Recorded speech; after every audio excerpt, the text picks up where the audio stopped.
சிந்திக்கணும், செயல் பண்ணணும். வெற்றி தோல்வி நம்மளது இல்லை. வெற்றி தோல்வி யாருது இல்லை. முதல்ல முடிவு யாருது? கடவுள். மரம் வச்சானே நம்ம தாத்தா, பனை மரம், அவன் சாப்பிட்ருப்பான். ஏரி வெட்டினானே ஒருத்தன், அதில் இருந்திருப்பான். அவளாம் யார்? என்ன நினச்சி செஞ்சுட்டு போயிருப்பான். பின்னாடி வரவங்கலாம், பேரம்பேத்தியெல்லாம் எவன் வந்து பிறப்பான்னு தெரியும். பாட்டு எழுதிக்கிறான், ஆரோ யார் இவரோன்னு இருக்கிறான். யார் இவரோ கிடையாது. இது வந்து பிறந்தார அவர் யாரா? யாரோ யார் இவரோ, அதைத்தான் ஆரோ ஆரிரோ நிற்கிறாங்க. உங்களுக்கு புரியவே இல்லை. ஆரோ ஆரிரோ, ஆரோ ஆரிரோன்னே மாற்றி விட்டீங்க. யாரோ யார் இவரோ.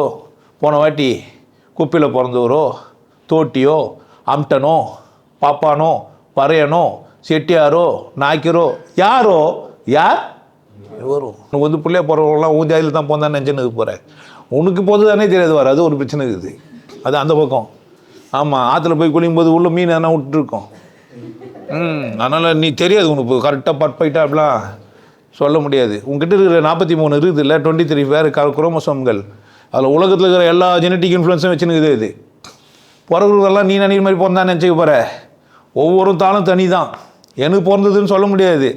அதுவாக பிறந்துக்குது, அதுக்கு பிறந்துக்குது. அது எதுக்கு பிறந்துக்குதே? அதுக்கே பிறந்தது, அது வாழணும் அதுக்கு. அதனால் என்ன பண்ணிது இது மனுஷனாயே வந்தது என்னால் ஆயிடுச்சின்னு சொன்னதுக்கு போகிறேன். நான் சும்மா சந்தோஷமாக இருந்தேன்னு சொல்லணும்.